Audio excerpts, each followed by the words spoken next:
نحمدہ ونصلی ونسلم علی رسولہ الکریم اما بعد۔ عزیز دوستو، آج کی حدیث کے طور پر ایک بات عرض کیے دیتے ہیں۔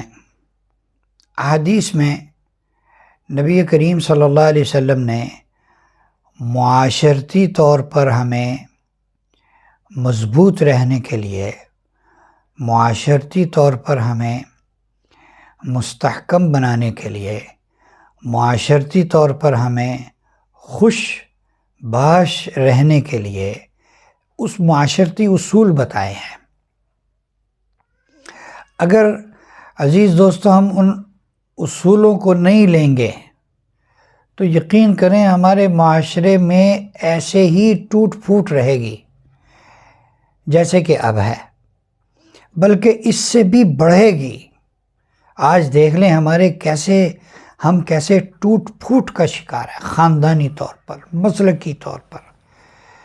یعنی ایک خدا کو مان کر، ایک رسول کو مان کر، اور ایک کلمہ پڑھ کر، ایک قرآن پاک کو پڑھ کر، اور جناب دین کی جو بنیادی چیزیں ہیں وہ سب کی ایک ہیں، سب کے لیے ایک ہیں، صرف جزیات میں اختلاف ہے۔ ان اختلافات کی بنیاد پر اور خاندانی طور پر جو اختلاف پیدا ہو جاتے ہیں، ان میں ہم ان کی وجہ سے کتنی ٹوٹ پھوٹ کا شکار ہیں، اللہ معاف کر دے۔ کتنا ہم دیکھتے ہیں کہ معاشرتی طور پر ہم ایسے ہیں، المؤمن للمؤمن کالبنیان، ایک حدیث میں ہے، اللہ تعالیٰ کمی بیشی معاف فرمائے۔ مسلمان کے لیے عمارت کی طرح ہے، یعنی جس طرح ایک اینٹ عمارت میں ایک اینٹ دوسری اینٹ کے ساتھ جڑی ہوئی ہوتی ہے، اور یہ آپس میں جڑنا عمارت کو مستحکم اور مضبوط کر دیتا ہے۔ آج ہم ایسا مضبوط ہیں؟ کیا ہم دوسرے کا دکھ درد ایسا محسوس کرتے ہیں؟ تو نبی کریم صلی اللہ علیہ وسلم نے معاشرتی طور پر ہمیں بہترین بنانے کے لیے کچھ اصول ارشاد فرمائے۔ وہ ایک حدیث میں آتا ہے 7 اصول ہیں ایسے، گویا کہ آپ یوں سمجھ لیں 7 بیماریاں ہیں، 7 رذیل حرکتیں ہیں، 7 رذائل ہیں، اور 7 انتہائی خسیس حرکتیں ہیں، انتہائی ذلیل حرکتیں ہیں جن سے ہمیں روکا گیا۔ ان میں پہلی حرکت یہ ہے، آپ صلی اللہ علیہ وسلم نے فرمایا بدگمانی سے بچو۔ اچھا معاشرہ بنانے کے لیے ہمیں مسلمانوں کو دوسرے مسلمان کے بارے میں برا سوچنے سے بھی منع کیا گیا ہے۔ اور دوسری بات کہی گئی، کسی کی کمزوریوں کو تلاش نہ کرو، کسی کی کمزوریاں نہ تلاش کرو۔ لا تجسسو، یہ تو قرآن پاک کا بھی حکم ہے۔ سورہ حجرات میں 26ویں پارے میں جو سورت ہے سورہ حجرات، جس میں بہت سارے اخلاقیات بیان کیے گئے ہیں اللہ تعالیٰ کی طرف سے، وحی الہی کی طرف سے، ان میں یہ کہا گیا کسی کی جاسوسی نہ کرو، کسی کی کمیاں نہ دیکھو۔ ہمارا معاشرہ عجیب ہے، اور کوئی کمینہ نظر آئے تو لوگ کہتے ہیں، رشتہ دیکھنے جاتے ہیں بچی کا، تو بچی کا رشتہ دیکھ کے وہ ہر کام ٹھیک ہوتا ہے، لیکن بعضوں کی عادت ہوتی ہے کمزوری دیکھنا، اس کو تلاش کرنا۔ وہ دور کی کمزوری تلاش کریں گے، اور وہ کیا کمزوری ہے؟ جب یہ ہنستی ہے جی تو اس کے دانت نظر آتے ہیں، یہ کمزوری ہے۔ لو جی جب یہ چلتی ہے تو اس کے کپڑے ہلتے ہیں، یہ کمزوری ہے۔ یہ ان کو کمی نظر آئی اور انہوں نے بیان کی، بس یہ دیکھ لیں۔ اور تیسری بات کہی گئی کہ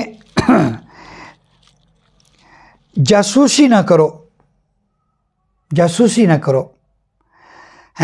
یہ تقریباً ملتی جلتی دونوں چیزیں ہیں، ایک حدیث میں بیان کی گئی۔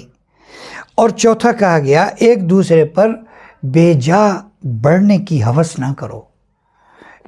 ایک دوسرے سے خام خام مقابلہ کرنا اور آگے بڑھنا ہے اور دوسرے کو پیچھے چھوڑنے کی تمنا کرنا، اس سے منع کیا گیا۔ 5واں کہا گیا حسد نہ کرو۔ حسد کرنا ایک بری بیماری ہے۔ حسد کرنا ایک بری بیماری۔ حسد کا مطلب یہ ہے، حسد کا مطلب اور بھی حسد کے معنی کیے گئے ہیں بھئی۔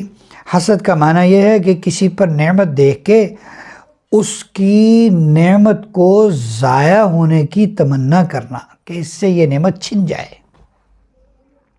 لیکن حسد کا ایک اور معنی ہے۔ حسد کا معنی جو قرآن پاک کی ایک آیت میں بیان، ام یحسدون الناس علی ما آتاہم اللہ من فضل، کہ اللہ تعالیٰ کسی کو اپنا فضل دیں تو یہ اس سے حسد کریں گے۔ گویا کہ حسد کا معنی یہ ہوا کہ اللہ کی عطا پر اعتراض کرنا، یہ حسد کا معنی ہے۔ تو حسد سے بچنا۔ اور چھٹا کہا گیا بغض نہیں رکھنا، کسی کی برائی دل میں نہ ہو، کسی کے بارے میں غصہ دل میں نہ ہو۔ آپ علیہ السلام نے بعض صحابہ سے ارشاد فرمایا کہ اگر ہو سکے یہ تم سے، اگر تم سے یہ ہو سکے تو لازمی کرنا کہ جب تمہیں موت آئے تو اس وقت تمہارا دل ہر کسی سے صاف ہو۔ کتنی زبردست بات کہی۔